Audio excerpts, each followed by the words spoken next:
There is a kind of tired that sleep cannot fix. You know the one. It lives in your chest. It sits behind your eyes. It follows you from room to room like a shadow that forgot how to leave. Winifred Ashton knew that tired. She had known it for 3 years now. 1,094 mornings of waking up and having to remember all over again. She was 67 years old. And some days that number felt like a sentence. Her name was Winifred. But Robert had called her Freddie since the second week they knew each other. He said Winifred was too serious a name for a woman who laughed the way she did. She had not laughed like that in a long time. The kitchen was the hardest room. It was always the kitchen. 5:30 in the morning. The sky outside still dark. The house still quiet in that particular way that only happens before the rest of the world wakes up. Freddie moved through the space the way she always had. Barefoot on the tile, hand reaching for the cabinet, 2 mugs. She always reached for 2 mugs. 38 years of marriage will do that to your hands. They remember things your mind is still trying to forget. She stood there with both mugs in her hands, looked at them, set one back on the shelf. Just the one today, same as yesterday, same as the day before that. She filled the coffee maker, listened to it hiss and gurgle, leaned against the counter and looked out the window at the dark yard. The oak tree Robert had planted the year Daniel was born was a black shape against a slightly less black sky. 40 years that tree had been growing. It was taller than the house now. Robert never got to see how tall it grew. That was the thing about grief nobody warned you about. It was not always the big things that caught you. It was the oak tree. It was the second mug. It was finding one of his handkerchiefs in the pocket of a coat you had not worn since last winter. It was everything, and it was nothing.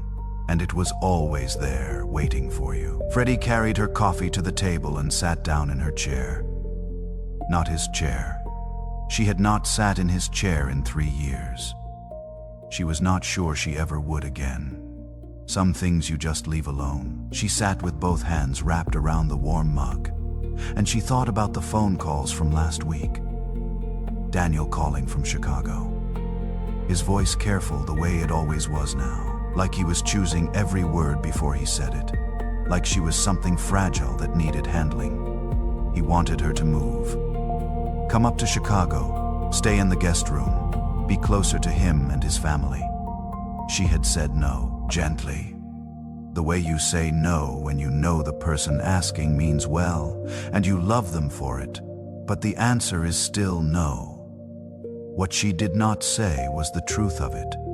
That she could not leave this house, not because she was afraid, but because this house still held the shape of Robert in it.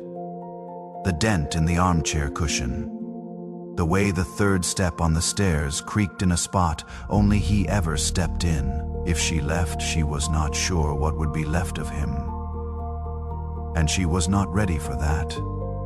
She sat there in the early morning quiet, and she felt it. The weight, the particular heaviness of being a woman who had spent her entire life being necessary to someone and now was necessary to no one. She had been Robert's wife. She had been Daniel and Lorraine's mother. She had been her own parents' caretaker in their final years. Every role she had ever played had been about showing up for someone else. And now the house was quiet. The children were grown and far away and living their lives the way children are supposed to. The parents were gone. Robert was gone, and Winifred Freddie. Ashton was 67 years old and sitting alone in her kitchen at 5:30 in the morning, wondering who she was when there was nobody left to be there for. That is a question that can hollow a person out if they let it. She had been letting it. The day passed the way her days passed now, slow and a little gray around the edges. She watered the plants on the porch. She drove to the grocery store and walked the aisles with her small cart and her short list. She ate lunch standing at the counter because sitting at the table alone felt like too much ceremony for one person and a sandwich. She watched the afternoon light move across the living room floor. She was not depressed. She wanted to be clear about that. She was not falling apart. She was functioning. She was doing all the things a person is supposed to do. She was just not sure any of it meant anything. Lorraine called at 4. Lorraine always called on Sundays, but this was a Wednesday.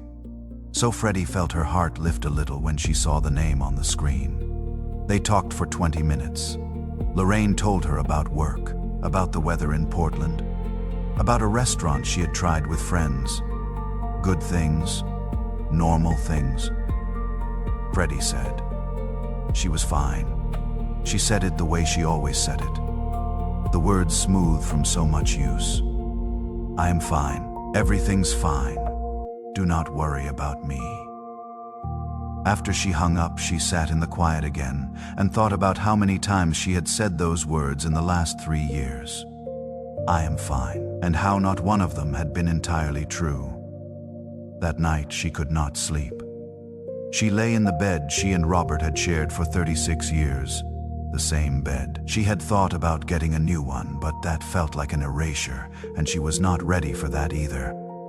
She lay on her side of the bed and stared at the ceiling and listened to the house settle around her. 3 in the morning came and went. She got up. She did not turn on the lights. She moved through the dark house by memory, down the hall, past the framed photos she could not see in the dark, but knew by heart. Robert at Daniel's graduation, the whole family at the beach, the summer Lorraine turned 16. Her and Robert on their wedding day. She was 29 years old in that photograph. She had no idea what was coming. She was just happy. She went to the bedroom. She stood beside the bed, and then slowly, quietly, she did something she had not done since the night they brought Robert home from the hospital for the last time. She got down on her knees. The floor was hard. Her knees reminded her that she was 67 years old. But she stayed down. She folded her hands on the edge of the mattress the way she had as a little girl. And she prayed. Not a beautiful prayer. Not the kind you say in church with the right words in the right order. This was something rawer than that. Something she had been holding behind her back teeth for 3 years and had finally run out of the strength to keep holding. God, I do not know why I am still here. I do not know what you want from me. I gave you everything I had for 40 years, and I am grateful. I am. But I am so tired, and I do not know what comes next. I do not know if anything comes next. I do not know who I am anymore, and I need you to tell me because I have run out of ways to figure it out on my own. She stopped. The room was very quiet. She stayed kneeling there for a while, and somewhere between one breath and the next, she fell asleep, right there on the floor beside the bed. Her hands still folded, her cheek against the mattress, and she dreamed.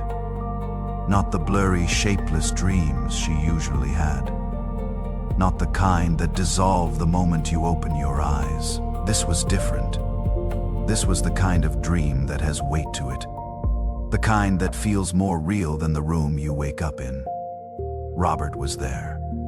He was standing in light, not dramatic light, not the kind you see in movies, just a warmth. A brightness that felt like the inside of something good. He was wearing the blue shirt, the one she had bought him for their 30th anniversary. She had spent 2 weeks choosing that shirt. She remembered wrapping it. She remembered how he looked when he opened it. He was wearing that shirt. He looked at her. He looked the way he had looked before the illness, before the weight loss and the treatments and the slow, terrible diminishing of a strong man. He looked like himself, like the Robert she had known for 40 years.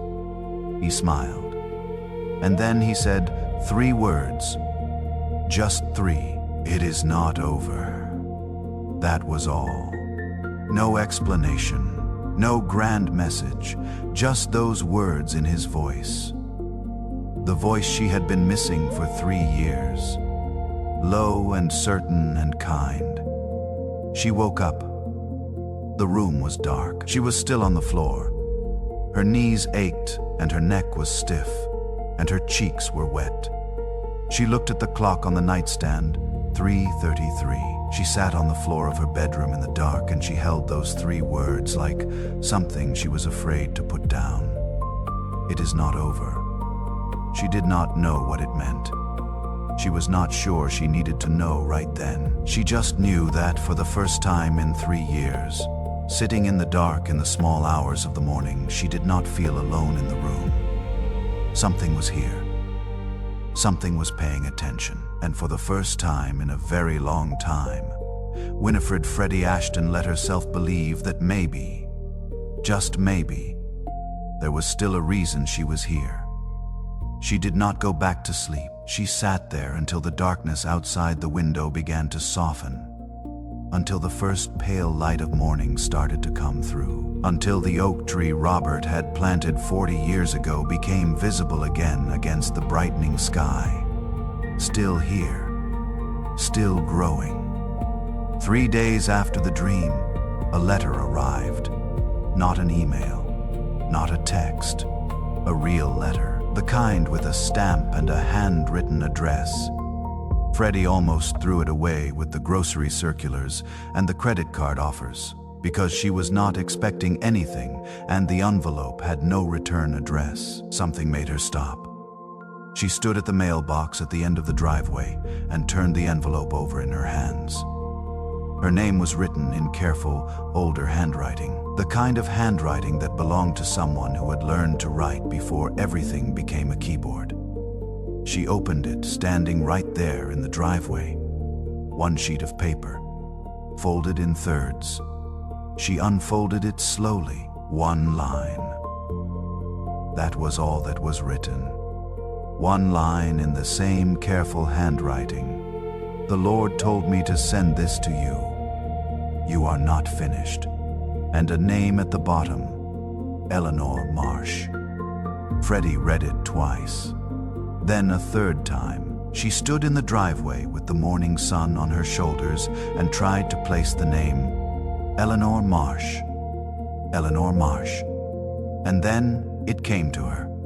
The funeral 3 years ago. The reception afterward at the church hall. So many people, so many hands pressing hers.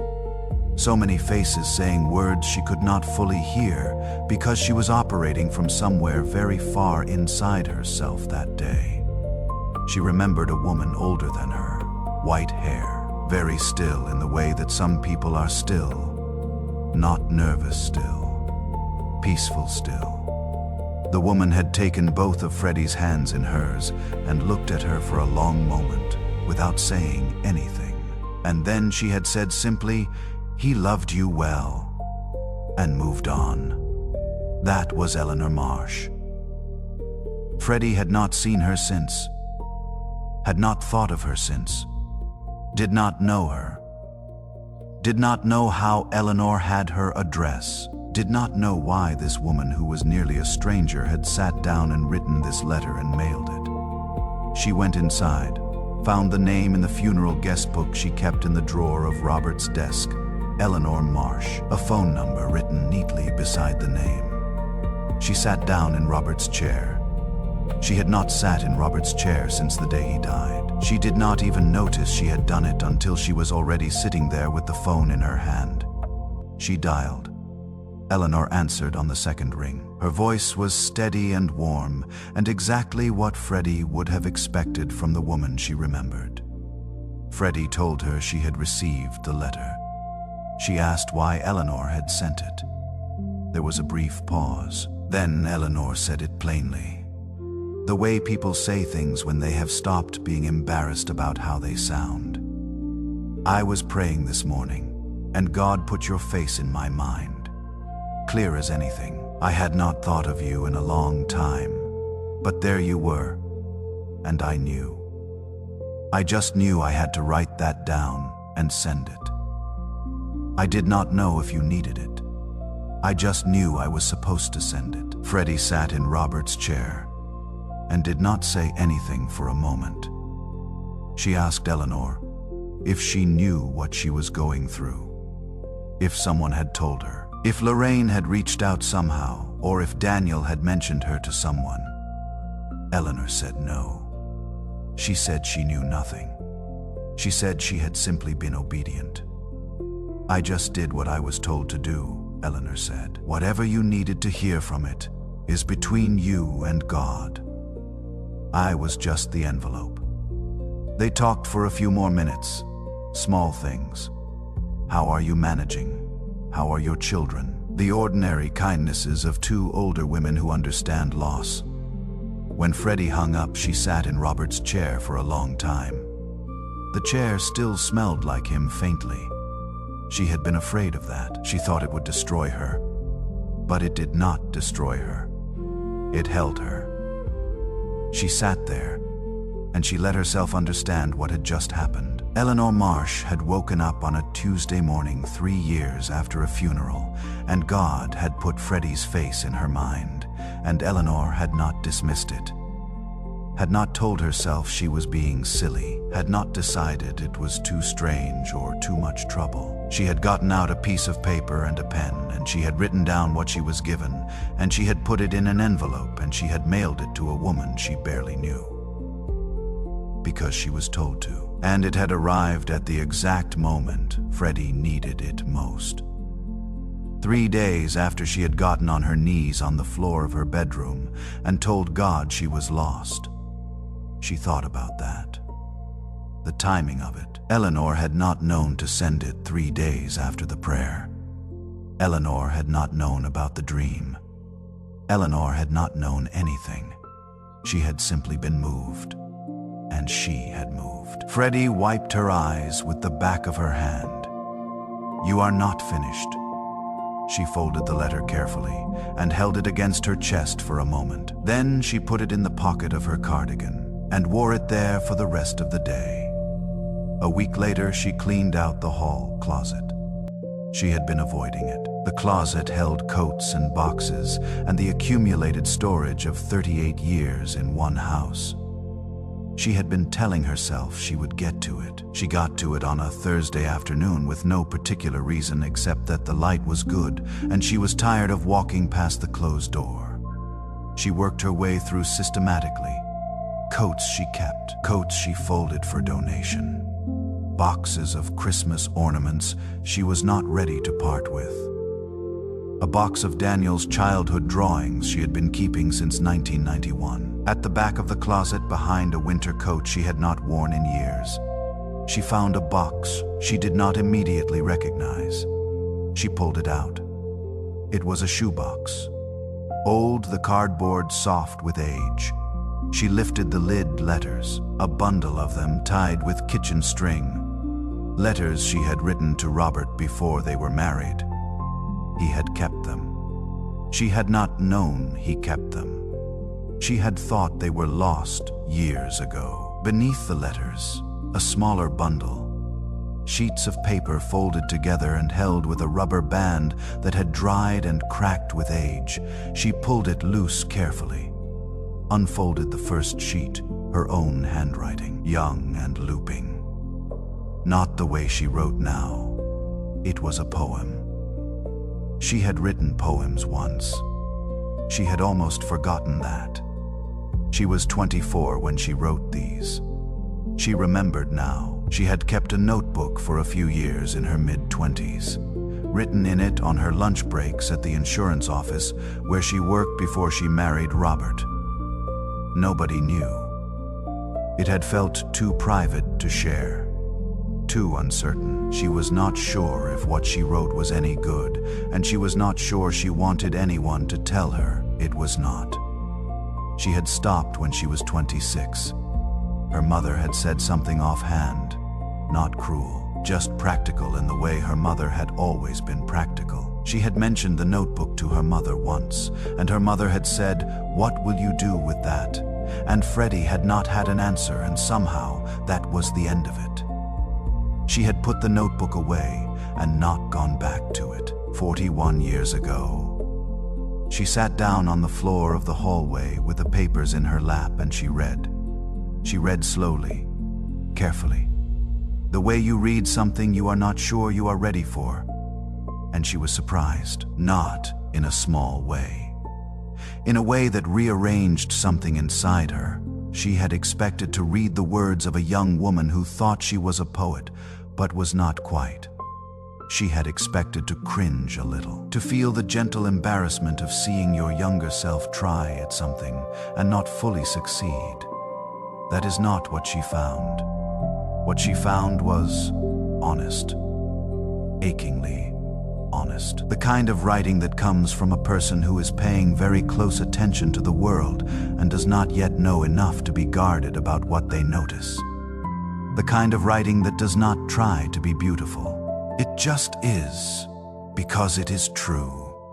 She read through several pages, and then she reached the last one. She read it once. Then she read it again. Her hands were not entirely steady. The poem was about a woman standing at a window in the early morning, alone holding a cup of something warm, looking out at a tree in the yard, wondering if there was still time, wondering if anyone could hear her, wondering if the quiet meant she had been forgotten or if the quiet meant something else entirely. Freddie had written this poem 43 years ago, 43 years before she stood at her kitchen window on a dark morning with her coffee cup and her oak tree and her question to God. She had written it before Robert, before the children, before the life she had lived, before the losses, before any of it. She had written it at 24 years old on a lunch break, in an insurance office, in a poem that nobody ever read. And every single thing in it had come true. She sat on the hallway floor for a long time. The light moved. The house was quiet. Outside, a car passed slowly on the street. She understood something then. Not in a thinking way. In a deeper way than that. In the way you understand things that you cannot fully put into words. God had known this morning was coming. He had known it before she was born, and he had moved her hand at 24 years old to write down what she would feel at 67. Not to frighten her, not to predict her pain, but to show her when the time came, when she was sitting on this floor with these papers in her hands, to show her that he had always been in it, every moment of it. Even the ones that felt most empty. She had written a message to herself across 43 years. And he had kept it safe until she needed to find it. She folded the poems carefully, put them back in the box, carried the box to the kitchen table and set it there where she could see it. Then she went to the sink and ran cold water over her wrists, the way her mother used to tell her to do when she needed to steady herself. Stood there, breathed. It was a Thursday afternoon. Nothing dramatic had happened. She had cleaned out a closet, and God had just shown her that he had been writing her story long before she understood she was in one. That Sunday she went to church. She always went to church. She had not missed a Sunday in 40 years except for illness and the weeks around Robert's death. It was not something she questioned. It was something she did the way she breathed automatically, because it was necessary. But lately, it had felt hollow. She sat in the pew. Third row from the front on the left side, the same pew she and Robert had sat in for 31 years. She sat in her spot and left his spot empty the way she always did now. She opened the bulletin. She listened to the organ. She stood when everyone stood and sat when everyone sat. And inside, she was somewhere else entirely. The pastor spoke about divine timing, about how God's schedule was not the same as ours, about how the waiting was not the absence of movement, but the presence of preparation. Freddie listened. She heard the words. She had heard words like these many times. She believed them in the way that you believe something you have decided to believe even when you cannot feel it. She could not feel it. She sat in the pew and thought about Robert dying at 64 years old, about 3 years of mornings with one coffee cup, about being 67 and not knowing who she was anymore. And she thought about divine timing, and she wanted to believe it, and she was finding it very hard today. The service ended. People gathered in the aisles. She exchanged the usual words, the usual how are yous and she was fines, and is not the weather nicer this week's. She was putting on her coat. She was almost to the door. A child ran into her path. A boy, young, maybe 8 years old. She did not recognize him. He must have belonged to one of the newer families. He ran directly to her with the uncomplicated confidence of a child who has not yet learned that you do not approach strangers that way. He stopped right in front of her, looked up at her face. His eyes were very direct, very certain for someone so small, he said. God told me to tell you something. Freddie went very still. The boy said it plainly, without drama. The way you report a simple fact, he said. God told me to tell you he remembers you. Then a woman appeared behind him. His mother, flushed and apologetic, reaching for his shoulder. I am so sorry, she said. He does this sometimes. We do not fully understand it. He just goes up to people and says things. Freddie looked at the boy. He was looking back at her with those calm, certain eyes, not performing, not seeking a reaction, just delivering what he had been given and waiting to be released.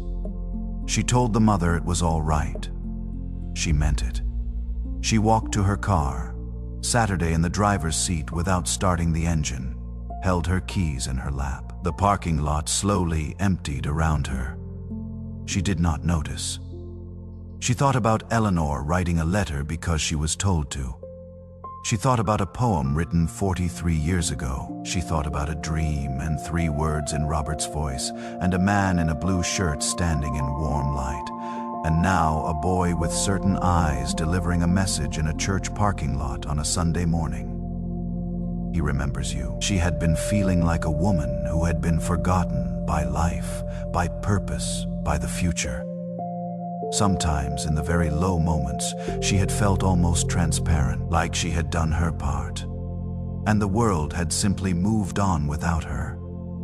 He remembers you. She put her hands on the steering wheel, looked out through the windshield at the clear Sunday sky. She did not cry this time. That surprised her. She just sat there in a very deep quiet.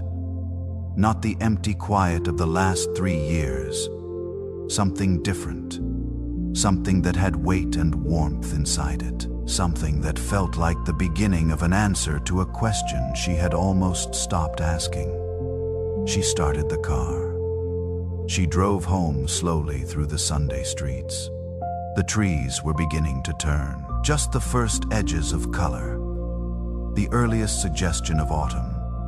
She pulled into the driveway, Saturday for a moment, looked at the oak tree, still growing. She went inside, went to the kitchen, put the kettle on, and for the first time she could remember, she sat down at the kitchen table and did not feel the weight of the empty chair across from her. She just sat and breathed and waited, not with dread, with something that felt almost like wonder. The waiting season, part 3. The season you were always being prepared for. She found the box again on a Monday. Not because she went looking for it. She had left it on the kitchen table after that Thursday in the hallway, and somehow it had stayed there. Through the weekend, through Sunday and church and the drive home and the kettle and the quiet that felt different now. The box was just sitting there when she came downstairs Monday morning. One coffee cup, the kettle. The early light coming through the window at an angle that made the kitchen look like something from a painting. She sat down at the table, looked at the box, looked at it for a long time without opening it. Then she got up, went to the drawer beside the refrigerator, where she kept the odds and ends, pens and rubber bands and batteries, and all the small necessary things of a household. She found a pen that worked on the second try. She found a notepad she had bought at the drugstore and never used. She brought them back to the table. She opened the box, took out the poems, unfolded them carefully the way you handle something old and irreplaceable. She set them to the left of the notepad. Read through 2 of them slowly. Let them sit in her. Then she looked at the blank page. She had not written anything in 41 years. Not like this. She had written grocery lists and birthday cards and Christmas letters and the practical words of a practical life. But not this. Not the other kind of writing. The kind that came from somewhere below the surface of things. She was not sure she still could. She put the pen to the paper anyway. The first few lines came out stiff and self-conscious. She could feel herself watching herself, judging. She recognized the feeling. It was the same feeling that had stopped her at 26 when her mother said, "What will you do with that?" It was the voice that sounded like practicality but was really just fear wearing sensible shoes. She kept writing, past the stiffness, past the watching. The pen kept moving, and somewhere in the middle of the second paragraph something shifted. Something loosened, the way a joint loosens after you have been moving it carefully for a while. She wrote about the kitchen, about the 2 mugs and the one she always put back, about the oak tree in the yard at 5:30 in the morning, about what it felt like to love someone for 38 years, and then have the whole world go quiet all at once. She did not write it prettily. She wrote it the way it actually was. She wrote for a long time. When she stopped, she looked up, and the light in the kitchen had changed completely. The morning angle was gone. It was late morning now, closer to noon. She looked at the notepad, several pages filled. Her handwriting, not the young, looping handwriting from the poems in the box. Her handwriting now smaller, more deliberate, but still hers. She read it back to herself quietly, and she felt something she had not felt in a very long time. Not happiness exactly. Something quieter than happiness, but more durable. Something that lived deeper in the chest. The feeling of having done the thing you were made to do, even if only for an hour on a Monday morning, even if no one ever read a word of it. She put the pen down. Outside, the oak tree stood in the noon light, completely still. She made lunch. She ate it sitting at the table for once instead of standing at the counter. A small thing, but different. She wrote again on Tuesday and Wednesday, each morning after the coffee. Each morning before anything else. The notepad filled. She bought another one, and another one after that. She did not tell anyone. Not yet. This was still something tender and new, like a seedling you keep indoors until it is strong enough for the weather outside. She was not ready to explain it. She was not sure she could. She just kept writing. 2 weeks passed like this. Quiet weeks, ordinary weeks by most measures. Groceries and phone calls, and the slow turning of the Tennessee autumn outside the windows. The oak tree was changing now, the edges of it going gold and amber. Robert had always loved it in October. He used to stand at the back door with his coffee and just look at it. She had started doing that too, standing at the back door with her 1 cup of coffee, looking at the tree in the October light. Feeling close to him in a way that had nothing to do with grief and everything to do with love. The difference between those 2 things was something she was only beginning to understand. Grief was the missing. Love was the having had. Both could exist in the same moment. Both could stand at the same back door looking at the same tree. She was learning to let them. On a Wednesday afternoon, she was sitting at the kitchen table writing when the phone rang. She almost did not answer. She was in the middle of something and she had gotten careful about interruptions. But she saw the name Lorraine. Lorraine called on Sundays. It was Wednesday, she answered. Lorraine's voice was slightly breathless, the way it got when she was between things. Between meetings or between tasks or between the 100 demands of her daughter's full and busy life in Portland. She said she did not know why she was calling. She said she had been in the middle of something at work and just suddenly felt like she had to call right now, not Sunday.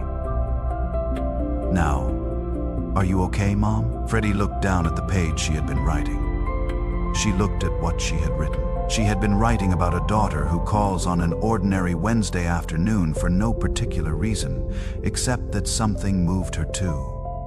She had been writing about what it felt like to receive that call, the surprise of it, the grace of it. The way love sometimes bypasses all the plans we make for it, and just arrives exactly when it needs to. She had written it before the phone rang. She sat very still for a moment. Then she said, "I am better than okay, sweetheart.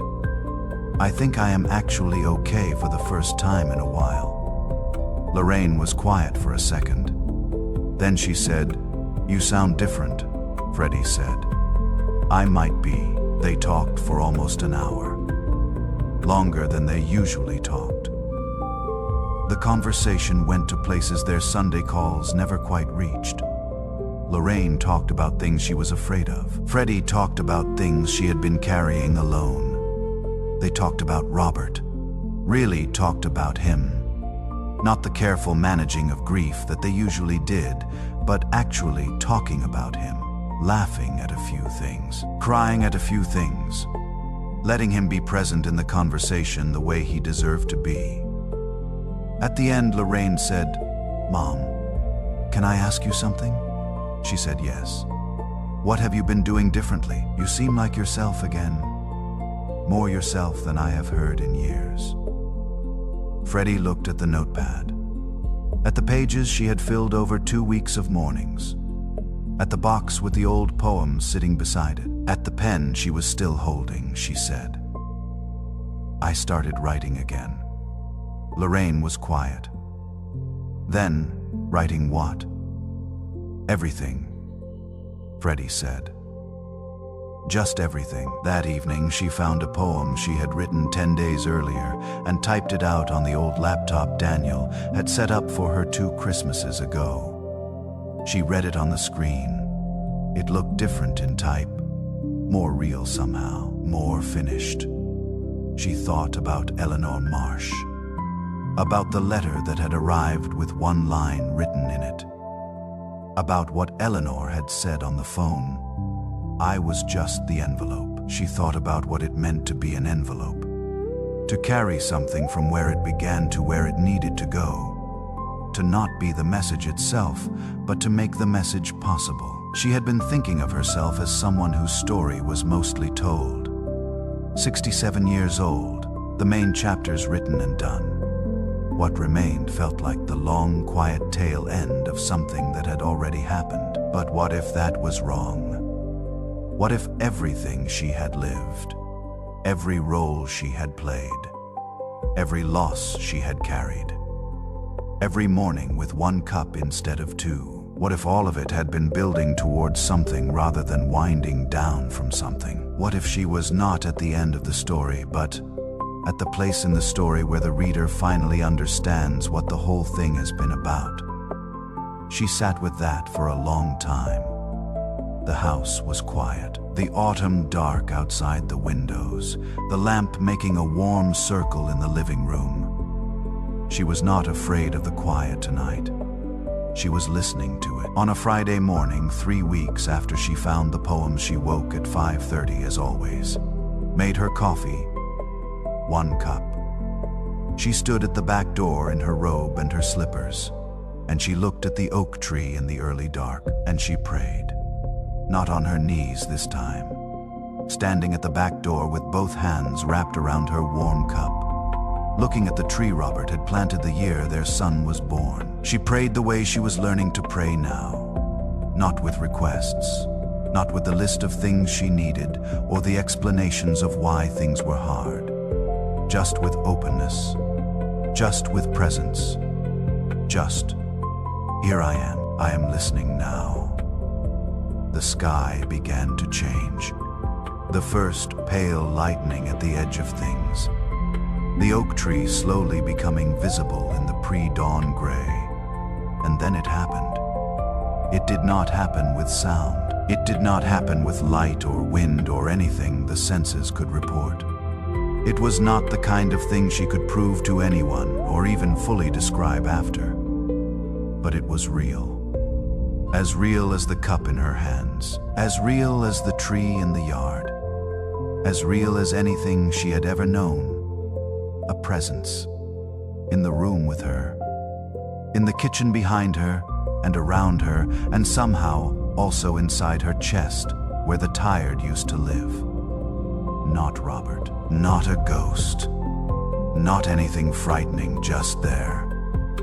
The way a room feels different when someone who loves you walks into it. Before they speak, before you turn around, you just know. She did not move. She stood at the back door in the early dark and she felt it. Warm and certain and completely without apology. The way the truth feels when you finally stop arguing with it. She had asked on that night on her knees on the bedroom floor. God, I do not know why I am still here. And in the weeks since the answer had been coming, piece by piece. Not in thunder, not in drama. In a dream and a letter and a poem she wrote to herself 43 years ago. And a child with certain eyes in a church parking lot, and a daughter who called on a Wednesday because something moved her to. Now this quiet, undeniable presence in a kitchen in Tennessee at 5:30 in the morning. She thought about all the times in the past 3 years when she had felt utterly alone. All the 5:30 mornings, all the 1 coffee cups, all the I am fines. All the sitting in the quiet and feeling like the quiet was all there was and all there ever would be. She had not been abandoned in her grief. He had been here every single morning, and he was here now. She let out a breath. She felt like she had been holding for 3 years.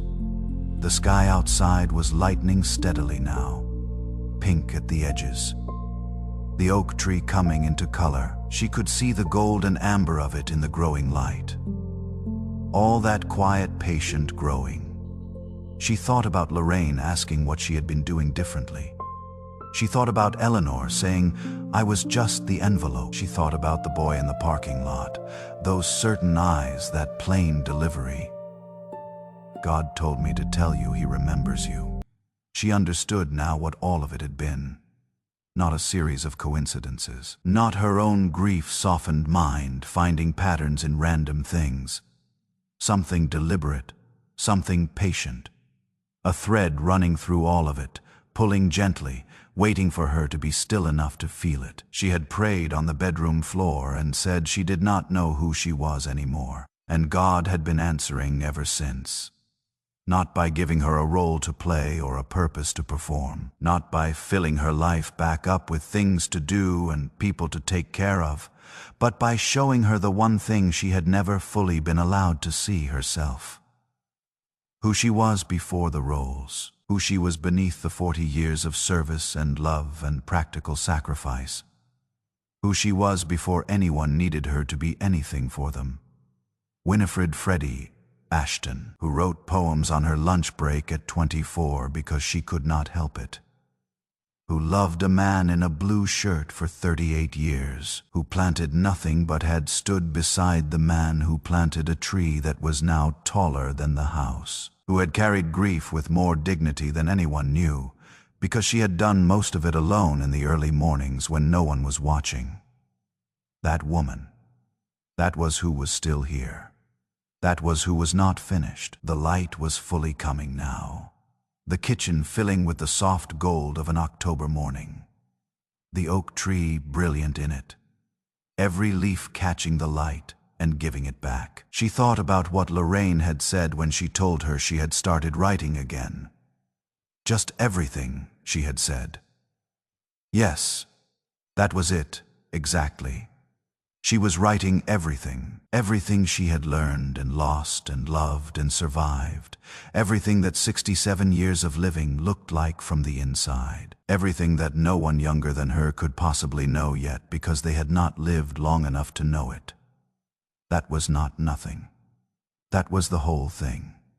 She turned from the window, set her cup down on the counter, went to the table, sat her down, picked up the pen. She wrote, not because anyone had asked her to, not because anyone was waiting, not because it would lead anywhere she could predict or plan. She wrote because she finally understood that everything had been leading her back to this table, this pen, this page. She wrote until the October light moved all the way across the kitchen floor. She wrote until the coffee was cold and the morning was gone, and noon came quietly through the windows. When she finally stopped, she sat back in her chair and looked at what she had made pages. Her handwriting, her words, her life. She looked at the oak tree through the window. All that quiet work happening underneath in the dark. She understood now. She had not been standing still these 3 years. She had been growing too, down in the deep, in the places no one could see. In the grief, and the mornings, and the one coffee cup, and the kneeling on the bedroom floor. All of it, growing. And now here was the light, and here she was in it. She picked up the pen one more time. At the top of a fresh page, she wrote a single line. Not the beginning of a poem. Not the beginning of a story. The beginning of a conversation she intended to keep having for as long as she had mornings left. She wrote, "Okay, I am listening now." Outside the oak tree stood in the full October light, 40 years old, taller than the house, still growing.